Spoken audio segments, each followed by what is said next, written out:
Good morning, good afternoon, and good evening, my precious pack, and welcome back once more to VEGA Conflict. Let's go over the quick transmissions that they set up for the event, and then we're going to go ahead and we're going to talk about the prizes, and then I'm going to farm the ship. I'm going to take care of getting the video for the ship taken care of tomorrow morning, because, well, that's normally how I upload, so.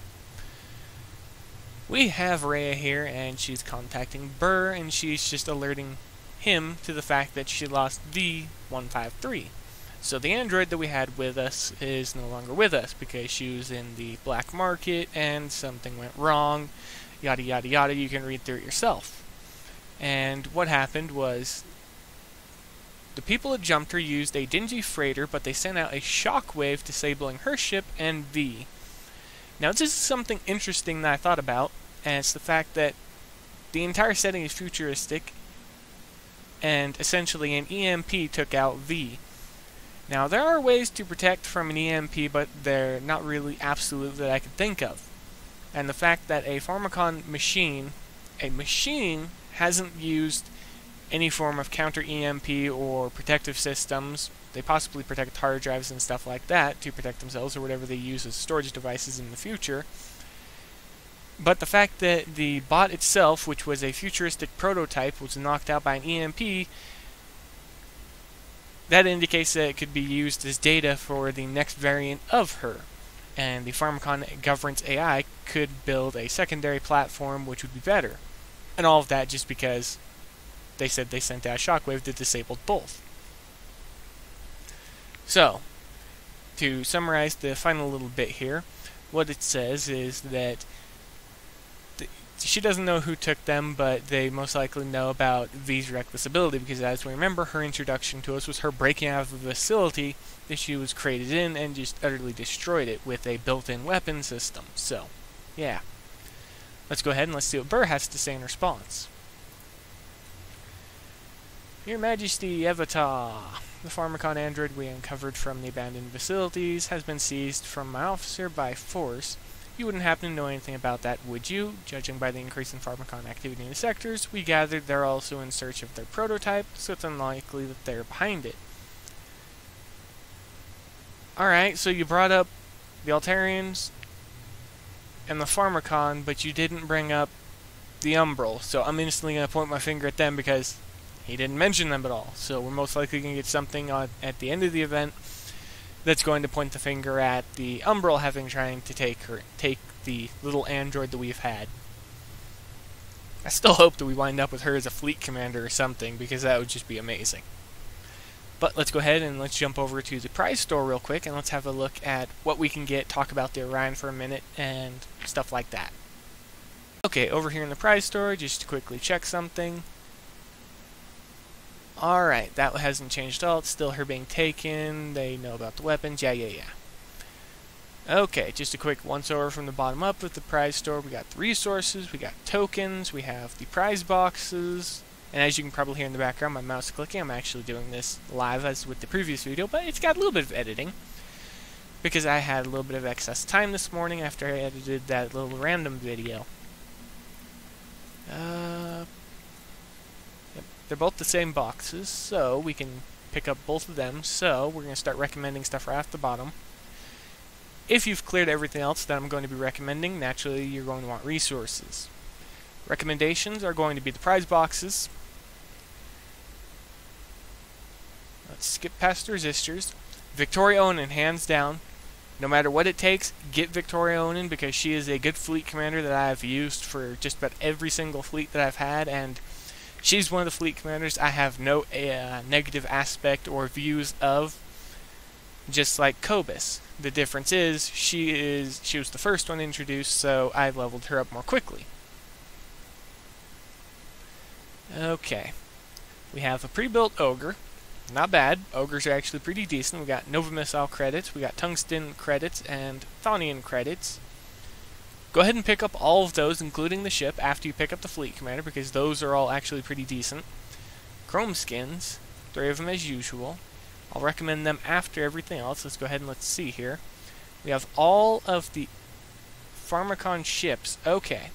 The Vector I can recommend picking up because I've used it enough by now that I actually find it both enjoyable after you get the hang of flying it, as well as useful. Now, usability depends on the fitting as well as how capable you are. If you doubt your own abilities to fly, don't pick up the Vector. Go with something like the Valraven and the Amarok. You don't need to worry about the Plexus Carrier or the Trojan, because you can actually get them through the standard sectors, so you don't need to worry about them. Ajax, I'm still against, because I just don't use defensive ships, because against the AI, well, it's against the AI. You want firepower in the cases against the AIs, because you want to quickly destroy the fleet, because you're outnumbered, and every time you take one ship out, they're replaced with a ship that's meant to reduce the damage, but you still have to take damage for it to reduce the damage, which doesn't make sense to me at all. It just cuts it back on your firepower, and as I showed before, if you're quick enough with the Vectors, you can farm their mark upgrade targets. And I mean, there are some people, I'm pretty sure if you're quick enough, you'd probably be able to do it for no repair time with them. Especially with a good fleet commander. And finally, the main recommendation is going to be the Orion fighter, and oh boy does it give me Mass Effect vibes, because it reminds me of the main ship that we're in control of in that game. In the series, actually. But let's go ahead and let's take a quick look at the stats and everything like that. So repair time, 2 hours like everything else is a fighter, so it only has a maximum range of 3,000 meters. Health of 13,750, which is the same. Actually, no, it's more than the Pharmacon one. It also weighs more.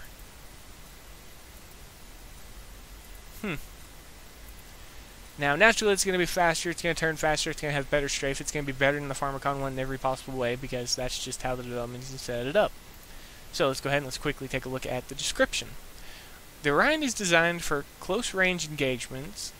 Shield damage is absorbed and converted into energy to power its mobility and offensive system. Yeah. What about the modifiers? Let's see. Resurgence, 20%. Default, 5% shield recharge. No delay, can be recharged when depleted. Increased screen damage. Phase hacking of 2.5%. And a duration of 10 seconds. Similar, well, the exact same as the Ajax. The difference between it and the Ajax is I actually believe it will be able to apply it very easily. I also think that the Orion is going to be fairly auto-friendly, and I'll explain why in just a moment. Let's go ahead and let's take a look at the Swift Overdrive. When the Orion takes 1,250 shield damage, it powers up its mobility systems for 4 seconds in order to hunt down enemies, while its weapons do increase damage to screens. Alright, so it gains increased screen damage, so we already got 20%, so now it's 30%, not bad. It gains resistance. Resistance is the... Alright, so it just reduces the amount of plasma damage that is dealt directly to the ship itself, but not to the shield or anything like that. Okay. It gains a 30% damage per second boost. Now, that's going to be pretty nice, because it's going to be applying it every time it gets hit, basically, and it's going to be for 4 seconds, and my guess is, just like most of the other things have durations, as its mark upgrade, that duration will increase.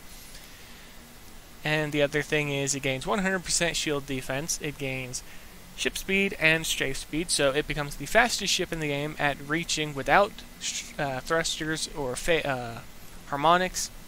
It achieves a speed of, moving forwards, 1,800 meters per second.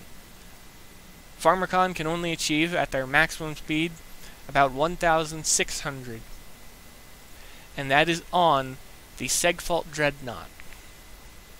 So that means that this little Orion is the fastest ship in the game. And when its overdrive is active, it reduces the spread. Now, here's one thing that I found extremely hilarious about this. The spread of it being reduced is completely irrelevant. Why? Because it only has a maximum range of 3,000 meters, and the weapon that it can fire, that it's being paired with, is the Horde Cannon, has a 3-degree spread. Most of the rounds are going to hit the targets at the range it's going to be engaging from. And now on to the auto-friendly aspect of the ship. It's going to be mostly auto-friendly because Swift Overdrive. One, it's going to gain plasma resistance, so plasma is basically going to do nothing to the ship itself. It'll just strip it of the shields, but since they can't actually defeat the shields and they're constantly regenerating, well, they're going to have a tough time getting through it. So you don't really have to worry about specializing this shield, you just have to get to a high level of the trifecta resistance. And then as for the damage resistance that's built into the ship itself, this is one thing that I always found hilarious. It has built-in plasma resistance and stuff like that.